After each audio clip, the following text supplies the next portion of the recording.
Though the Prophet Muhammad received the revelation and transmitted it to the people, he did not have any part in writing it. In fact, the Prophet Muhammad was illiterate. He never learned to read or write. It was a miracle back then and remains a miracle to this day.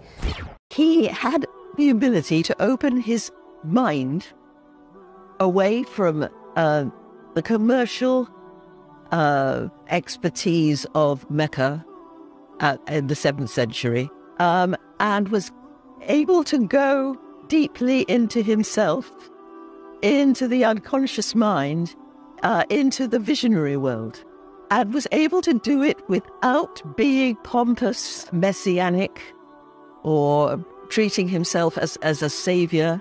And that, I think, was what drew me to Islam. Assalamu alaikum, bienvenue sur Vérité Din. Dans cette vidéo, je vais parler de la grandeur et du miracle du Coran tout en vous présentant les observations faites par deux chercheuses non musulmanes. Je vous promets que je vais prouver encore une fois, comme nous l'avons fait dans beaucoup de nos vidéos, que le Coran est bel et bien la parole émanant de Dieu et non une fabrication du prophète Muhammad sallallahu alayhi wa sallam. What makes the Quran so unique is that it contains wisdom and knowledge that never gets outdated. And for a book from the 6th century, that's pretty exceptional. Le Coran est un livre qui ne ressemble à aucun autre livre.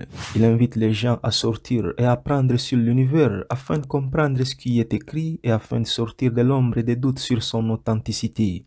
En fait, le livre encourage ses lecteurs à lire, à apprendre, à réfléchir et à remettre en question les choses, à tel point que le premier mot qui a été révélé dans ce livre appelait à lire. Mais il ne s'arrête pas là. Le Coran continue de défier ses lecteurs, en particulier les scientifiques et les érudits parmi eux, avec des déclarations telles que « Nous leur montrerons nos signes dans l'univers et dans leur propre être, jusqu'à ce qu'il leur devienne évident que le Coran est la vérité. » Et ceci a été témoigné par de nombreux chercheurs et penseurs non musulmans qui ont osé analyser le Coran. The author of this book gives us the total freedom to either believe or disbelieve in what he wrote. The author swears that indeed what is written inside this book is very serious and is not a joke. But the amazing part is that the author swears by two phenomena that at the time the book was revealed, 1400 years ago, were completely unknown to man in any way. How is this possible? How could a book revealed so long ago, before the advent of basic modern tools and technologies, contain such accurate information about scientific phenomena? En effet, de nombreux savants et chercheurs ont sérieusement étudié le Coran, soit pour découvrir ce qui est écrit, soit pour y trouver des erreurs et des contradictions afin de les utiliser pour discréditer l'islam. Mais beaucoup d'entre eux ont fini par confirmer que le contenu de ce livre ne pouvait en aucun cas être inventé par un être humain, car il contient des preuves scientifiques qui beaucoup ont été découvertes très récemment en utilisant des méthodes et outils scientifiques modernes et très avancés. C'était le cas pour cette apicultrice professionnelle américaine. J'ai entendu dire qu'il y avait un chapitre du Coran sur les abeilles, alors j'ai dû vérifier. Et voici ce que j'ai trouvé.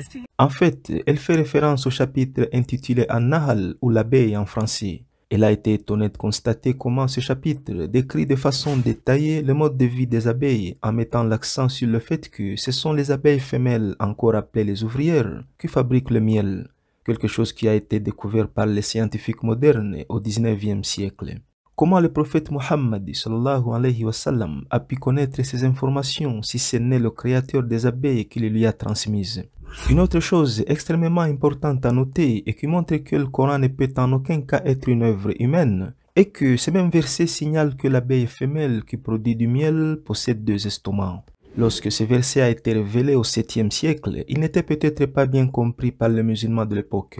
Mais nous aujourd'hui, on connaît sans doute à partir des études scientifiques que les abeilles femelles ont deux estomacs. L'un étant chargé de la nourriture et de la digestion, tandis que l'autre estomac sert spécifiquement à stocker le nectar collecté à partir des fleurs et à stocker de l'eau. C'est ce nectar et cette eau que l'abeille utilise plus tard pour fabriquer du miel. Pour plus de détails sur la grammaire arabe utilisée dans ce verset pour décrire deux estomacs des abeilles femelles, vous pouvez regarder cette vidéo sur notre chaîne. Le lien se trouve dans la description de cette vidéo. Pour les gens qui réfléchissent donc, le verset du Coran constitue un témoignage de la sagesse et de la grandeur éternelle de ce livre qui reste toujours un sujet d'actualité. Three important things about Islam. Ritual and behavior changes your mind. Non seulement le Coran a résisté à l'épreuve du temps et est resté précis même avec les progrès modernes que l'humanité a pu accomplir avec l'aide des technologies de pointe, mais le Coran a dans de nombreux chapitres mis au défi quiconque doute de son authenticité, de le prouver ou d'inventer quelque chose de semblable. Allah dit, si vous avez le moindre doute concernant ce que nous avons révélé à notre serviteur, alors produisez une sourate comme celle-ci et faites appel à vos propres témoins contre Dieu si vous êtes véridique. Ce verset a été révélé pour défier les Arabes qui étaient connus pour leur capacité linguistique extraordinaire, mais ils n'ont pas réussi à défier le Coran en produisant même un seul verset semblable.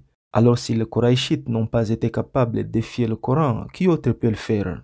En bref, le Coran a mis les Arabes au défi, tout comme il a mis au défi les érudits, les intellectuels et les scientifiques du monde entier au cours des 1400 dernières années, de prouver que le message du Coran est faux. Mais personne n'a encore été en mesure de relever ce défi, et c'est pour une bonne raison. La seule origine du Coran est Dieu Tout-Puissant, et aucun être humain ne peut être capable de défier son Créateur. Nous serons très ravis de lire vos points de vue dans les commentaires. Merci beaucoup pour votre temps. Assalamu alaikum.